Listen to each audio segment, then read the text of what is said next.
Hello everyone, good morning, नमस्कार। कैसे hopefully सब मस्त होंगे, जबरदस्त होंगे। आपकी तैयारियां बहुत ही बेहतरीन चल रही होंगी। मैं आपका अपना अमित सिंह फिर से आपके लिए एक मोस्ट इंपॉर्टेंट वीडियो लेके आया हूं, जहां पे बात करेंगे केवीएस एग्जाम की, जिसका नोटिफिकेशन जस्ट किसी भी दिन आउट हो सकता है, जिसकी सारी प्रक्रियाएं कंप्लीट हो चुकी हैं। जैसा कि मैंने आपको पिछले वीडियो में बताया था कि केवीएस का नोटिफिकेशन किसी भी दिन आउट हो सकता है, तो तैयारी जो है आप स्टार्ट कर दीजिए। अगर आप इस एग्जाम की तैयारी करना चाहते हैं और अगर आपने कुछ भी नहीं पढ़ा हुआ है, तो ये वीडियो आपके लिए बहुत ज्यादा हेल्पफुल होगा। आज मैं बात करने वाला हूं केवीएस एग्जाम के लिए कि इसका एग्जाम पैटर्न क्या होने वाला है, क्या इसका एलिजिबिलिटी क्राइटेरिया क्या है, क्या आप इसमें फॉर्म अप्लाई कर पाओगे, नहीं अप्लाई कर पाओगे, सारी बातों को एक डिटेल डिस्कशन के रूप में लेंगे। चलिए आज की वीडियो स्टार्ट करेंगे। होपफुली क्लास आपको बहुत बेहतर लगेगी।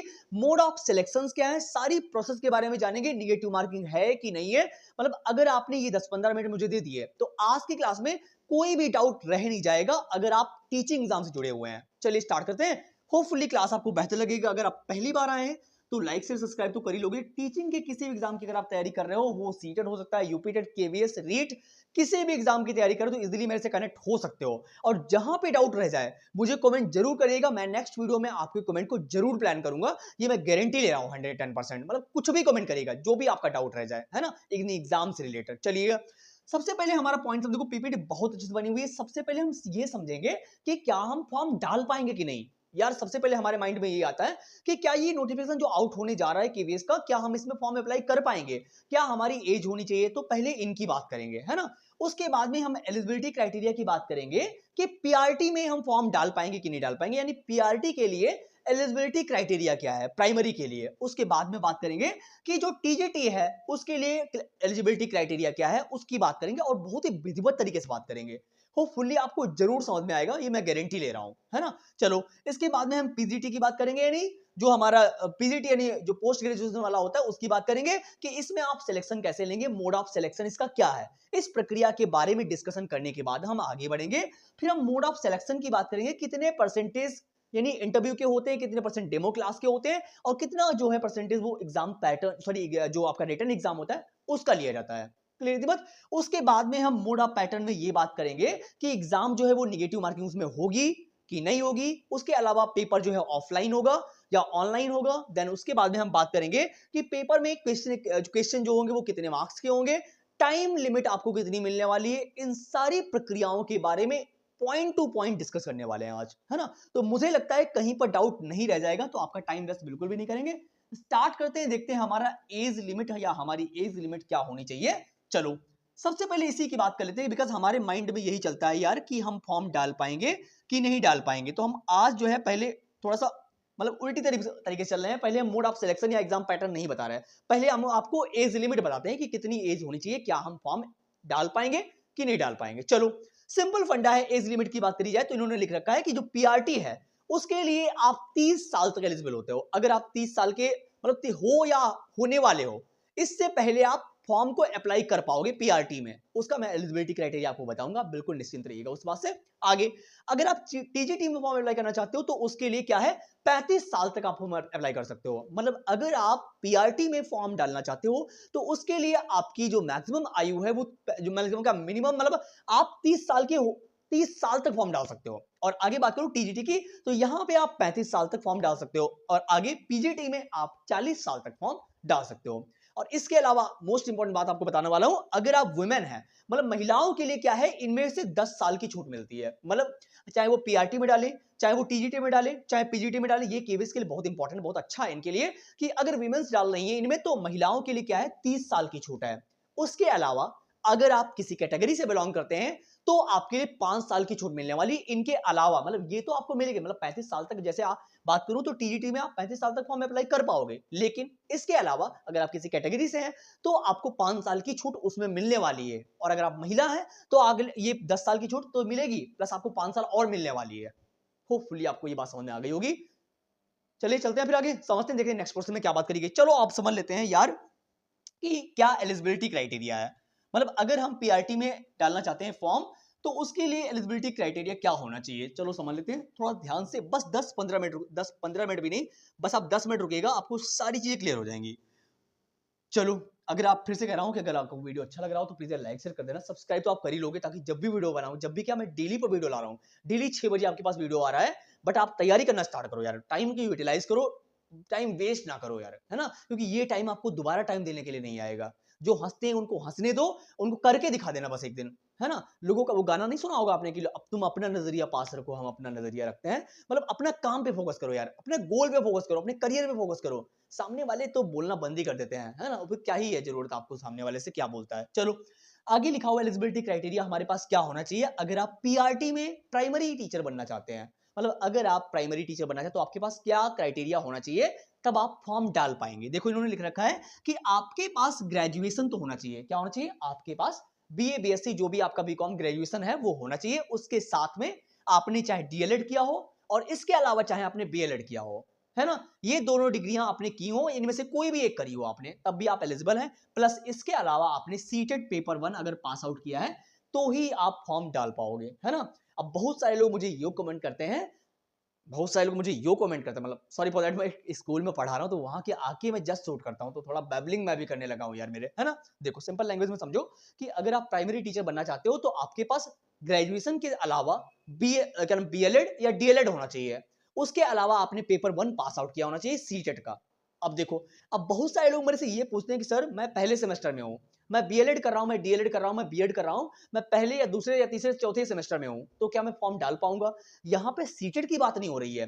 सीटेट में तो ये होता है कि अगर आपने एडमिशन तक ले लिया है किसी टीचिंग ट्रेनिंग कोर्स में, तब भी आप वहां पे एलिजिबल होते हैं, बिकॉज वहां पे फॉर्म में कोई भी चीज मांगी नहीं जाती है। बट केवीएस में क्या है, आप पहले सेमेस्टर, दूसरे सेमेस्टर, तीसरे, चौथे में किसी में नहीं, आपके पास फाइनल डिग्री होनी चाहिए कंप्लीट, मतलब अगर आपने डीएलएड किया हुआ है तो आपके पास डीएलएड कंप्लीट डिग्री होनी चाहिए, या बीएलएड किया हो तो बीएलएड की कंप्लीट डिग्री होगी, तभी आप एलिजिबल हैं।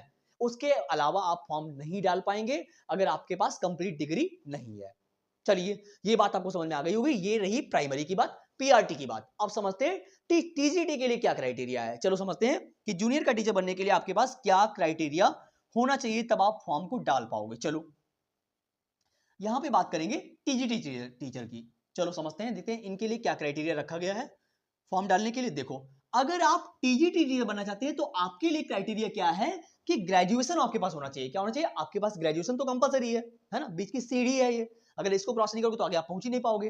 तो ग्रेजुएशन आपके पास होना चाहिए, प्लस आपके पास बीएड होना चाहिए। क्या होना चाहिए, अगर आपके पास बीएलएड है, क्या बीएड है, बैचलर ऑफ साइंस या जो भी हमारा एजुकेशन है, बैचलर ऑफ एजुकेशन है, वो होना चाहिए आपके पास, है ना। वो भी आपने जिस सब्जेक्ट से किया हो आपका सब्जेक्ट कॉम्बिनेशन होना चाहिए, है ना, कि आपने साइंस से किया हुआ है, जिस सब्जेक्ट से भी किया हो सकता है ना। और प्लस आपके पास सीटेड पेपर 2 होना चाहिए। सीटेड की तैयारी तो मैं इतनी बेहतर तरीके से करा रहा हूं, और वही है कि जिन लोगों ने क्या नाम समझो 24 में नहीं पास कर पाया सीटेड, 14 और 15 दिसंबर को जो हुआ था, क्योंकि 25 में तो हुआ ही नहीं है, जुलाई वाला भी पोस्टपोन कर दिया गया था दिसंबर के लिए, दिसंबर का भी नोटिफिकेशन निकालना अभी भी इनके लिए इतना दुश्वार हो गया कि मैं बता नहीं सकता आपको, है ना।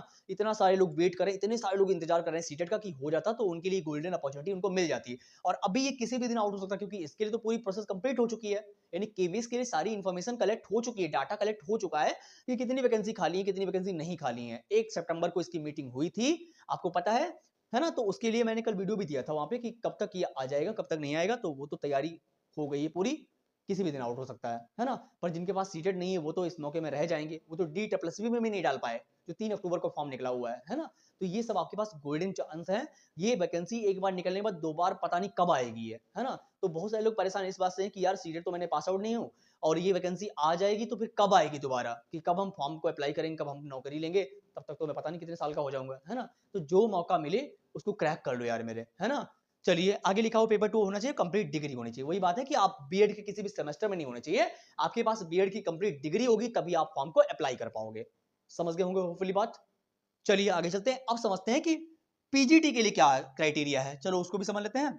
होपफुली नॉर्मल सी बातें हैं, इतनी बातें आपको समझ में आ रही होंगी। और किसी भी एग्जाम को क्रैक करने के लिए पहली हमारी सीढ़ी होती है कि हमको एग्जाम पैटर्न पता होना चाहिए कि पेपर कितने मार्क्स में होगा, कितने मार्क्स में नहीं होगा, क्या क्या क्राइटेरिया है, सब कुछ जब आपको पता होगा तो वहां से यही चीजें आपकी आधी क्लियर हो जाती हैं।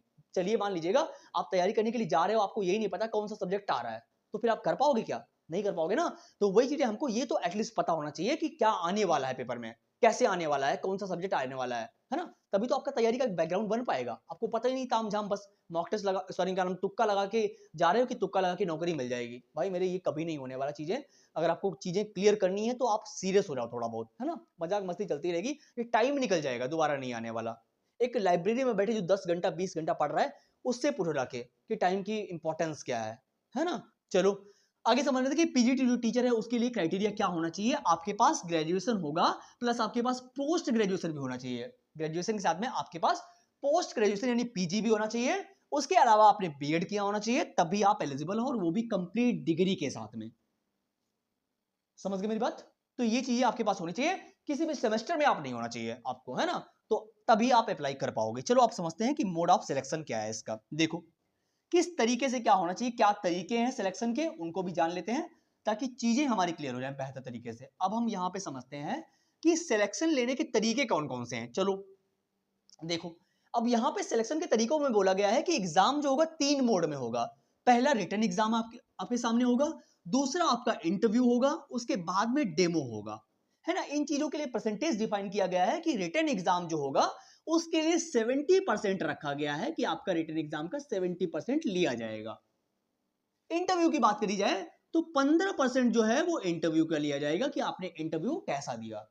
उसके अलावा जो डेमो क्लास आपकी होती है वो भी 15% पे डिपेंड करती है। अब आप सोच रहे होंगे ये किस एग्जाम के लिए है? ये पीआरटी के लिए भी है, टीजीटी के लिए भी है और पीजीटी के लिए भी है। मतलब तीनों एग्जाम के लिए मोड ऑफ सिलेक्शन यही है, प्रक्रिया यही है तीनों एग्जाम के लिए। होपफुली आपको ये बात समझ में आई होगी कि आपका रिटन एग्जाम होगा, जिसे बहुत सारे लोग चाहते हैं कि उनका पता नहीं होता कि एग्जाम मतलब सिलेक्शन कैसे होगा, है ना? तो पहले आपका रिटन एग्जाम होगा, देन उसके बाद में आपने रिटन एग्जाम क्वालिफाई कर लिया होगा, देन उसके बाद में आपका क्या होगा, इंटरव्यू होगा। और अगर आप इंटरव्यू में क्वालिफाइड हो जाते हो तो आपकी एक डेमो क्लास होती है जहां से 15% मार्क्स लिए जाते हैं आपके, उसके बाद में आपका सिलेक्शन हो जाता है फाइनली, है ना? चलो अब ये समझ लेते हैं, हमारे लिए जानना बहुत जरूरी है कि जो केवीएस है उसमें कितने मार्क्स के क्वेश्चन होंगे, कितना टाइम हमको मिलने वाला है ना? निगेटिव मार्किंग है कि नहीं है, इन सारी बातों को जानने के बाद में हम थोड़ा सा आगे चलेंगे। समझते हैं फिर ओपनली क्लास आपको बेहतर लग रही होगी। लाइक शेयर कर देना। मैं फिर से यार बोल रहा हूँ, ये क्यों कहने की बात होती नहीं है, क्योंकि मेरे कहने से आप करोगे नहीं।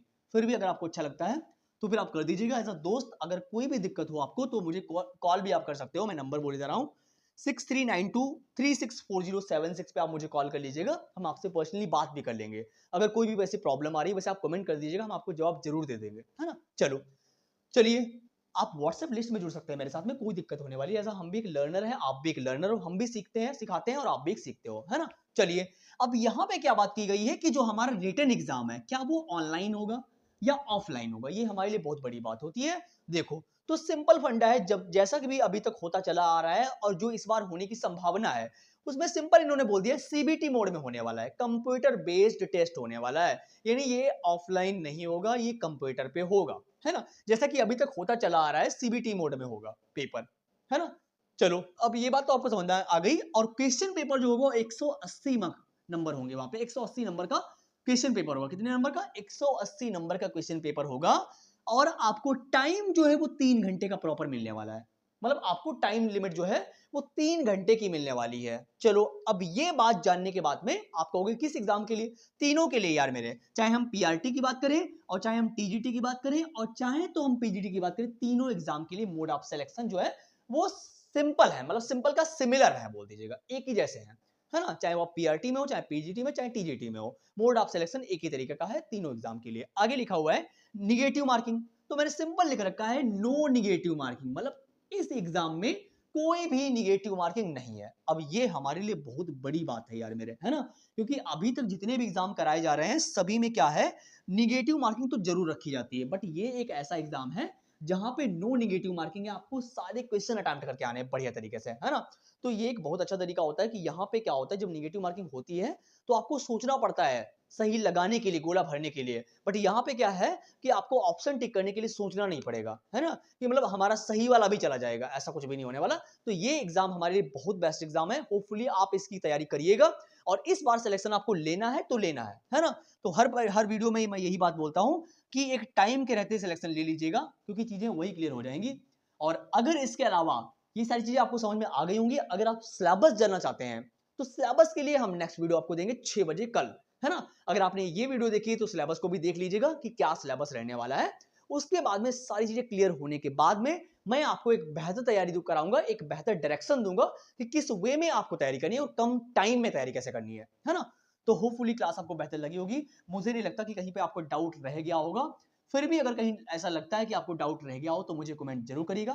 मैं फिर से यही बात बोलता हूँ, सेशन अच्छा लगा हो तो प्लीज लाइक शेयर कर देना, सब्सक्राइब तो आप कर ही लोगे ताकि मेरे से जुड़ जाओ। और फिर से मैं एक बार कहना चाहूंगा, thank you so much for coming, thank you so much, आप आए और आपकी सारी चीजें क्लियर हो गई होंगी। होपफुली आप सभी एग्जाम्स के लिए जुड़ सकते हो, चाहे वो क्या नाम केवीएस हो, रीट हो, यूपीटेट, सीटेट, किसी भी एग्जाम के लिए इजीली कनेक्ट हो सकते हो, है ना। चलिए मिलते फिर एक नई वीडियो में, नई आशा और उम्मीद के साथ में। Thank you so much for coming, thank you so much. मिलते फिर एक नई वीडियो में, थैंक यू सो मच।